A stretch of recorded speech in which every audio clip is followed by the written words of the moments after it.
Coucou, bonjour, Bandar Sala Rouge, Léon Elibino, Dorat Rouge Napso Moni, Dorat Rouge Napso Angoyo, Bezal.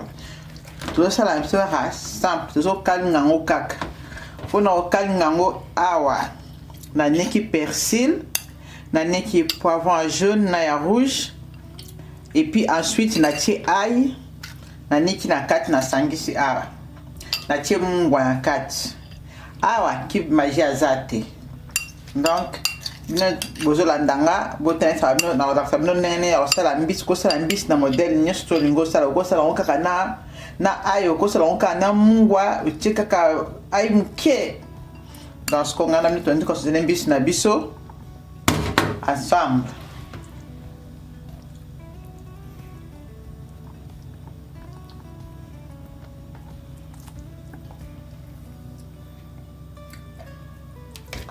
Parce que mbisi ana bezo arana na mindondo ebelete.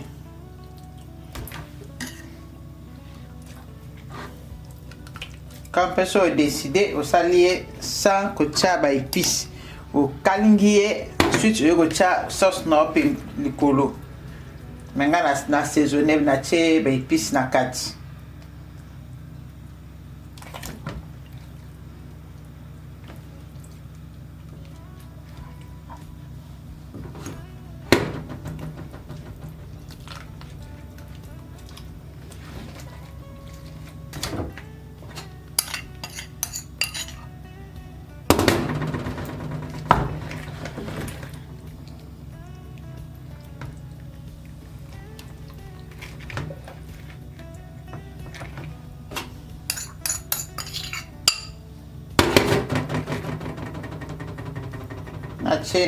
na che pe épice makasi de nini ebele te na tondisi te ezala ozipa mbisi nyonso tu te po ntango okalinga yango ezala ya ozika te.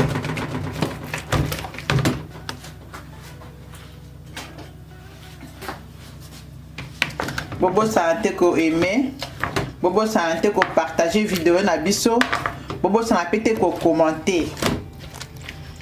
Donc mbisi na biso to assaisonner yango tokotika ngo evanda pendant 10 minutes sima yango tokozonga nga na bino tosala tokalinga mbisi na biso ensemble.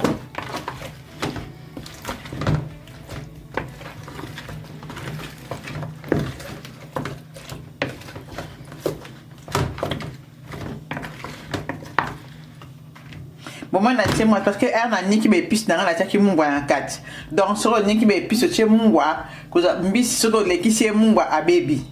Donc na check na niki ba na céleri na ngana persil na ngana niki matungulu na niki poivron jaune na ya rouge na chaki ai na tie matungulu na tie na mungwa mbala mo na nika ngo ensemble.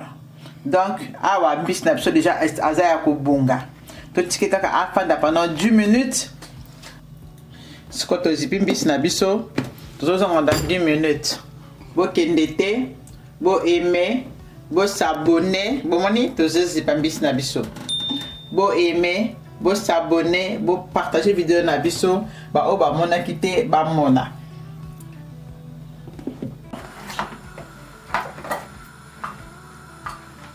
Siko mbisi na biso man mafuta na biso chauffer tozonga dans 2 minutes pour na okalinga mbisi na biso. Donc tuzotia isiko na mafuta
tozo ba la mbisi na biso.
Voilà, mbisi na biso ebeli bomoni esali juste doré eziki te parce que tosanakaki moto ya makasi te.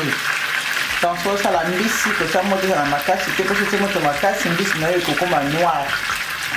Voilà, mbisi na biso omoni ndenge ebeli.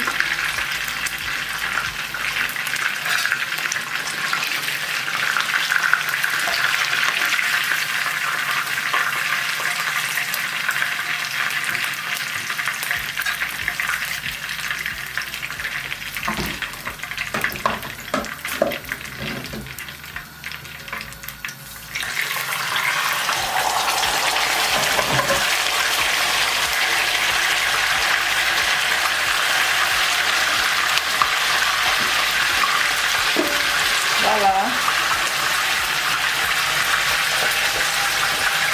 Bobo sarake ko aimer. Bobo sarake ko partager vidéo na biso. Bobo sarake ko s'abonner pour motiver chaîne na biso. Et puis pour encourager ngam na zo la cabinet ba recette. Voilà mbisi na biso ngolo. Olingo lia na panga olie, olingo lia na makemba olie, olingo lia na fufu olie, olingo na loso, ça dépend na yo. Apesi bino ba bisous ebele, bye bye.